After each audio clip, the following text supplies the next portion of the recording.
Hey guys, Virgin Vinyl with you again today. Sorry I didn't do a video yesterday, but things were pretty rough here in this country yesterday, and still not really feeling like it today. But I figure, we've got to keep going on. So I'm gonna do something, an album that really makes me feel good, because the last couple of days have been pretty shit. But when I was scrounging for records, where did I get this one? This one's from the Black Hole. So that's that shop I told you about, the one that's like, just a complete sort of free for all. There's no rhyme or reason to the way that shop is laid out at all. So you just sort of have to go for it. Anyway, this is what I picked up there for 20 shekels, which is very cheap. It's a couple of bucks.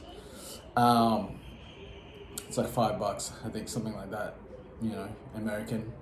And I was a bit skeptical because he's got marked here that it has 2 scratches on it. So I thought, it's going to be skipping all over the place, and I almost didn't pick it up.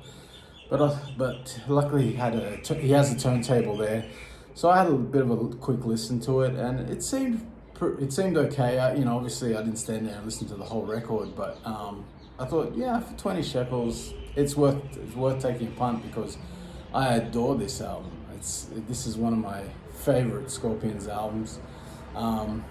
It's probably between this and In Trance is the one that I always say is my favorite. I love that album. But this album is right up there with it. I absolutely adore it. Anyway, I brought it home, chucked it on the turntable, and it played great. The scratches are very minor, you can't hear them, they don't skip, they don't make any, big pops or anything like that. So that was really, really exciting. This is a British copy from 1974.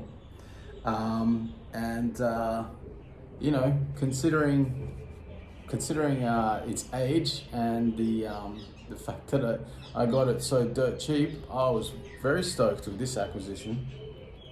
So Scorpions, the original, I made a full video on my other channel, the Metal Spotlight, all about the Scorpions, and all about the Uli Jon Roth era of the Scorpions, Scorpions, as I should say, not the Scorpions. Because for me, the Uli Jon Roth era of Scorpions is really the only stuff I like that much. Like, I like some of those 80s albums like Blackout and Animal Magnetism and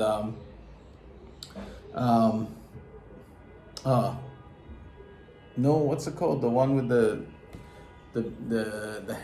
bubble gum off the boob. Fuck, what's it called? I can't believe I'm forgetting it. Jesus Christ. Love Drive. Fuck. I wouldn't have been able to figure myself if I couldn't remember that. So those albums are good, but are they as great as this stuff? For me, no. It doesn't even come close, because I think like Uli really brings like a special uniqueness and flavor. And as I've said on other videos, like that's one thing I really like in music, is when you discover those artists who have that weird factor, or that unique factor, or the thing that really nobody else does like that, and that's what makes the music so compelling, because you listen to something truly original, and it makes it more exciting. And Uli is such a bombastic guitarist, and he's like constantly accentuating everything, and like where Rudolph's riffs are very, Rudolf Schenker's riffs sometimes are like very direct and straightforward, and they're cool, but they're like simple. They're always really simple. Then you've got Uli doing his Hendrix thing over the top of it, and and it's like neoclassical Hendrix, and it's makes it so much more exciting and unique. On this album, it's like, so they had the original lineup of Scorpions, which had Michael Schenker, and that they released their debut album, which is a cool album. But then that band sort of fell apart, and Michael Schenker went off to do UFO, and Ulrich Roth, as he was known in those days, had Dawn Road, and so and Rudolph was a big fan of that band and his playing, so that they kind of merged into one band and took on the name Scorpions, because Scorpions already had one album and somewhat of a little bit of a buzz about them, about the name. So once Uli came on, this was the first album they recorded with that lineup, which at the time was Rudolf Schenker, Ulrich Roth. See, as you can see on the back here, on this guy's butt, it says Ulrich Roth, not Uli Jon Roth. Klaus Meine, of course, Jürgen Rosenthal on drums, and Francis Buchholz on bass. And they had also, where is it? He's not listed on here. They had the keyboard player still at this time, whose name is eluding me for a second. Is it written on the back here? Achim Kirchnig. He was basically there's plenty of him all over this as well. And you know, on this album musically, they're exploring much more of it sort of has some of the holdovers from the krautrock thing, the 60s, a little bit of the 60s sort of psychedelia, a little bit of it's sort of more progressive with longer songs, and more sort of epic in a way, I think, than what they would become. You know, they would become much more sort of metal and direct, and man, every time I come out here, what the fuck? Shut the fuck up. Man, this is crazy. Yeah? Literally every time I come out here, and there's a fly buzzing in my face. Fucking hell. This is what happens when you just like want to record off the cuff. Fuck off fly, fuck off truck. Jesus Christ. Anyway, it's a great fucking album. Opens up with Speedy's Coming. Really sort of strange lyrics there about fanboying over sort of a random list of celebrities.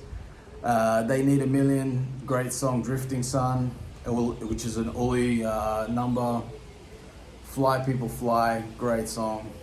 This Is My Song on side 2 is awesome. Really, like all of the songs, Far Away and Fly to the Rainbow, which is the 9 minute and 30 second closer, are also beautiful, masterful. You know, Uli playing his butt off. He hasn't quite got to the full-blown neoclassical shred that he would get to on later albums, especially from like Virgin Killer up, is when he really sort of taps into that. It starts to sort of show itself on In Trance, but he's still very much more in that sort of Hendrixy thing at this time, and doing it incredibly well. Fucking birds. Jesus. All right. Anybody who is a fan of like, this is the thing. I think if you grew up like with the 80s Scorpions, you know, the Matthias Jabs era, and you haven't heard this, and you're a big sort of 80s metal guy, and you're like glam metal, because they kind of headed in that glam, a little bit in towards the glam metal with those albums like Rock You Like a Hurricane, that shit, which I'm not a big fan of. It's okay, but I can take it or leave it.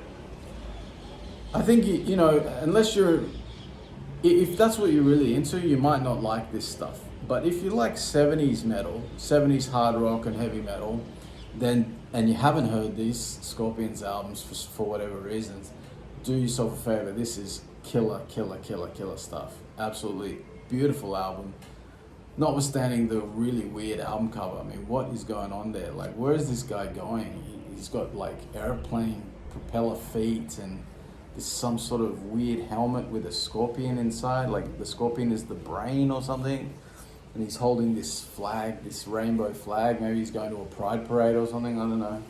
And there you go, on the back, you can see the back of his aeroplane shoes there. And they decided to put their names on the guy's butt. So what does that tell you? It's all a mystery. All a mystery to be solved. And maybe you can be the one to solve it. If you solve it, let me know. Alright guys, thanks for watching. Hit subscribe and I'll see you tomorrow, hopefully.